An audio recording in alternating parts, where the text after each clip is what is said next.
Let's talk about the astrology of this week. So welcome to Transits Fridays. And this is all about seeing what the transits are. So how can we use it constructively? How can we make the most of it?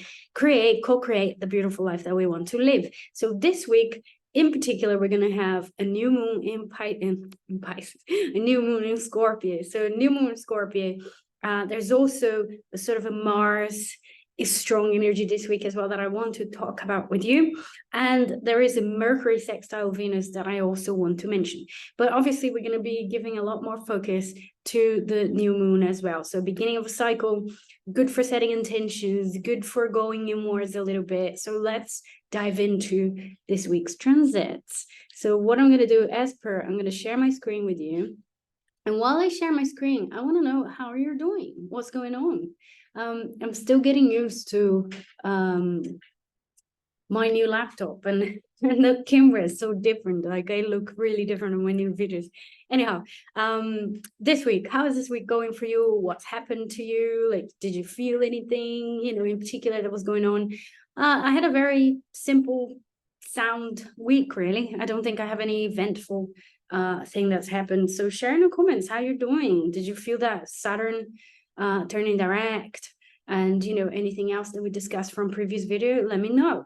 I am diving into a Jupiter-Uranus conjunction, which will be a talk I'll be giving in December, and it's such a fascinating topic. I'm actually very excited about it, and I'm also planning to do a video next week about Chiron again. So video about Chiron and high sensitive. So if you are highly sensitive, if you're an empath, this video will be for you as well. Why a prominent Chiron in the chart relates to sensitivity. So let's dive into these weeks. Now, this is the chart for today, Friday 10th. Welcome, I am for another Piper Hitchhiking Stars, by the way. I haven't mentioned it. So if you've been here before, you know me, welcome again. If it's your first time, welcome. It's great to have you here. So this is the chart for today, the 10th. We do have Mercury already shifted into Sagittarius. We talked about that on my previous video as well. It is a Mercury square Saturn, so I just want to give you a reminder. This is very much within orb, is applying as well. Look, Mercury is still applying to Saturn, to square. And it really does kind of, alarm bells here connected to communication. Not alarm bells in the sense that things will go wrong, but that you need to be more sure of how you're communicating. What you're saying is really what you mean, and what people are getting is really what you're trying to say, and things like that. I think, especially when it comes to authorities as well, which is represented by Saturn, we might get our message a little bit confused or across in a way that doesn't really convey the message. So just pay attention to that, just a heads up. And it's, it could be a great type of transit to do work, to get intellectual work done. That's the Mercury Saturn, and doing the detail, even though it's a Sag Mercury. But that's not really where I wanted to focus. So we can see the moon is in Libra, already on the day after, the Saturday. So we can see the moon conjoin South Node there, and boom, on Sunday the 12th, we have the moon already in Scorpio. So this is the beginning of the new moon, really. That's kind of getting there, but it won't happen exactly until the 13th. I mean, depending where you are in the world, it will be on the 13th of November that this new moon will be happening. It's happening at 20 degrees Scorpio, 43 minutes of arc. And that's an interesting new moon. I mean, it's the last lunation year of the season that is including Scorpio. Obviously, it's the end-ish of Scorpio season because we're at 20 degrees here. There's only another 10 days. But it's like this new cycle picking up the end of the Scorpio season here as well. So it's like the last cycle that we can set some intentions connected with that more deep, shadow-driven, Scorpionic sort of theme here as well. So it's a great new cycle for us to set intentions around the healing, around going deeper into our psyches, reclaiming our power. I think that's a big one as well, because Scorpio is all about power and reclaiming your power and feeling powerless, a certain point in your life, etc. So it's being very aware of issues of power. So a positive way of using is reclaiming our power as well with this new moon in Scorpio. But the interesting thing with this new moon is the aspect as well that we have. So it's a new moon opposition to Uranus. So we've got Uranus at 21 Taurus, and is also conjoined Mars. So it's a very punchy new moon. I see a lot of astrologers saying that this is the new moon that you cannot really predict how the cycle is going to go. So there's a very unpredictable energy because Uranus is involved in it. What I would like to say is like set intentions with a little space, with a little jiggle room there, to kind of move things around, to be a little bit flexible, even though Scorpio and Taurus, they're not really known because of their flexibility, but if you can respond to this energy with a little bit more flexibility, I think you can use more creatively. But the positives here is reclaiming autonomy. That's one. Mars opposite Uranus there. Reclaiming your individuality as well. Taking your power back. Setting boundaries. As well, if it's something that you've been struggling and you're not so sure like how to say, how to do, how to express your limits and your, how to set limits in your relationships, in your connections, this is a great new moon to set intentions about that, to meditate on that as well, and try to find that strength within. So Uranus, as well as being very unpredictable, is also the planet that we connect with awakenings and wake-up calls and things like that. So a new moon opposite Uranus could be a very awakening, a cycle very connected with awakening, let's put it that way. So anything that's like stuck in a rut that you're sort of ready to move and to move on from as well, to leave behind, to invite change in your life, really. I think this new moon is brilliant for that. And then again, like I said, with Mars also included, and Mars rules the new moon. So, the traditional ruler of Scorpio. So it's very powerful in its own sign, and does give that sense of being able to reclaim your power, being able to step into your own personhood in some way. So it could be related to someone else. It could be related to a situation, coming out of a victim sort of position and being more of a survivor of a situation rather than a victim. So really reclaiming your agency and your power as well. I think this is one of the most positive manifestations or uses of this energy. And know that you might be less inclined to stand, things that you disagree with. I think, that's the polite way of saying it. With the Mars Uranus, it's like, I ain't compromising. And I think a lot of people probably feel that way as well during the cycle. So pay attention to that. Pay attention to the non-negotiables. Pay attention to the things that you really like. Nah, I ain't dealing with this.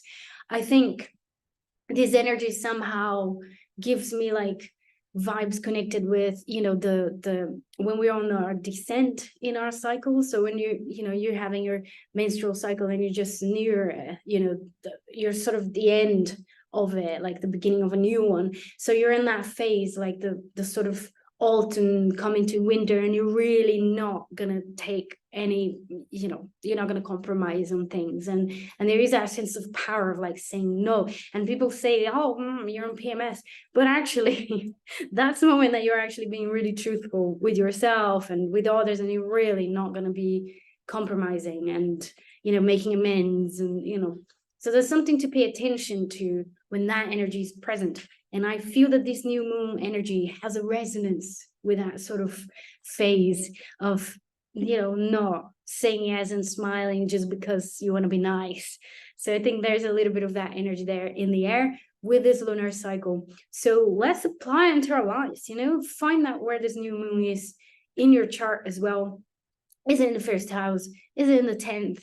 In the 9th, in the 5th, let me know in the comments as well where this new moon will be falling. Does it pick up any of your personal planets as well? Because then that's even more personal. That's even stronger for you. Like I said before, no matter how much I tell you, in terms of general readings and general interpretations, it's always important to weave that back into your natal chart. You need to make it personal, because that's when you can get more and more clues. You can go deeper and deeper into the meanings.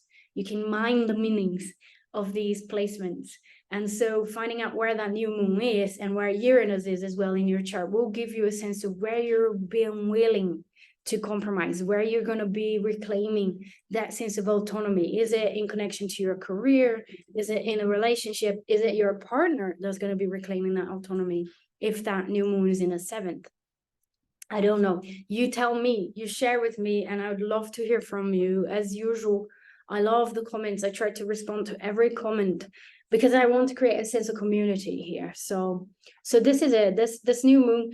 We also have a Mars coming to trine Neptune as well. So it could be, it could add a layer of empathy to how we say no and how we uncompromise as well, or even a layer of healing there on our ability to set boundaries and say no as well. And I think we're all revisiting that together as a collective because of the North Node being in Aries, because of Chiron being in Aries as well. That's an issue that we're sort of dealing with collectively. So I think that this new moon could also bring us some much needed healing and forgiving, and I don't know. That's what I get from that trine to Neptune as well. All right. So one more thing, actually, before I move on. We also have Mercury coming to sextile Venus, and that's the aspect that we'll perfect a little later this week.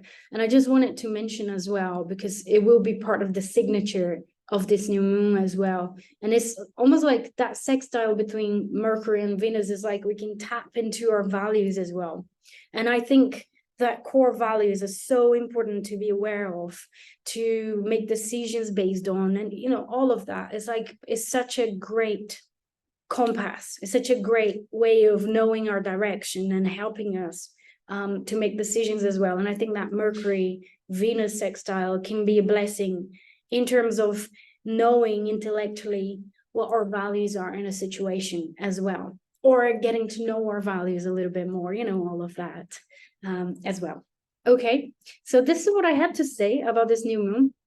So let's have a look at the rest of the week. So this is Tuesday, the 14th. We got moon moved to Sagittarius. Now, that's actually another energy that I wanted to mention that will be within orb the whole week as well, and is this sort of Marsy energy that I said. So we've got Sun and Mars traveling together for a few days, and is a very punchy energy. I think is a continuation of the energy of that new moon that I was just talking about.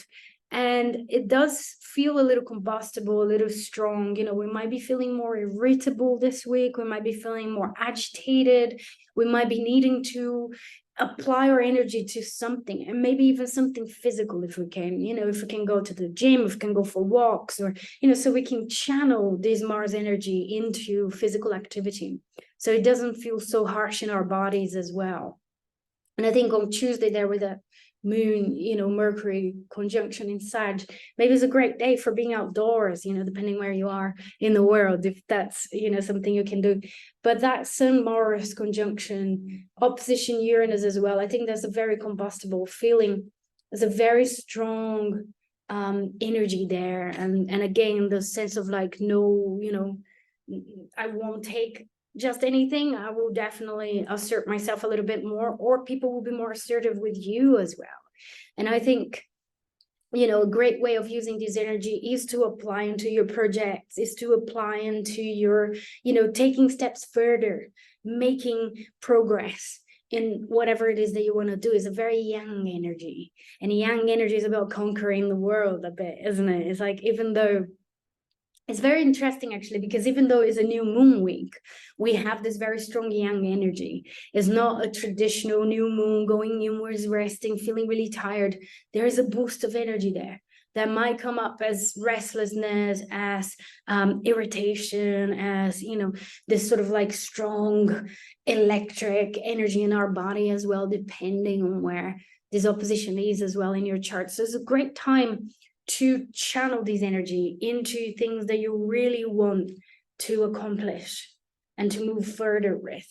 it can give you a lot of stamina to do things as well, excuse me. So this energy is definitely going to be present. And if you keep seeing, look, this is Wednesday, we've got Mars at 23, Sun at 22, like they're going to be traveling together for quite a bit.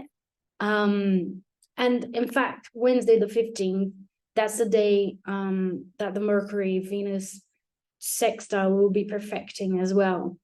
So we've got Mercury at 7 Sag and Venus at 7 Libra, and that sense of also tapping into an intellectual understanding, finding meaning in what we find beautiful as well, in our values, what we find valuable, what we appreciate, how, you know, our issues of self-worth that we might become a little bit more aware, that we can work with as well. There's something about potential growth coming from that sextile there, because it's in fact a yod with Jupiter as well. So we've got Mercury at 740, sextile Venus at 743, and they're both doing this sort of in conjunct with Jupiter at 8 degrees Taurus. So it's a yod actually, and it does have the sense of like a growth, something important, because is Jupiter that's related with the other side here of this yod as well. So that's kind of you know, let's pay attention, watch out, see what we can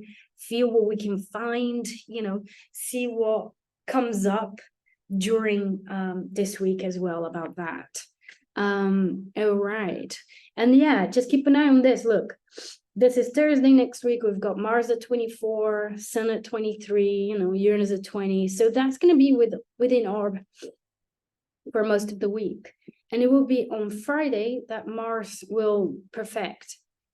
Well, sort of, but that will be a perfected trine there with Neptune. And the Sun will also be involved in this trine with Neptune. So something about forgiving, moving on, leaving something behind, but also imagination, using that strong energy to something creative. That could be great. It could be tremendously creative this week, you know, if we apply that energy constructively rather than just get involved in arguments and, you know, challenging situations. So I think this is my heads up to you with my constructive astrology sort of perspective, and make sure you use this Mars Sun energy and get things moving, get things moving forward, you know, empower yourself, exercise, you know, do things that will feed Mars. And also find out where Mars is in your chart, because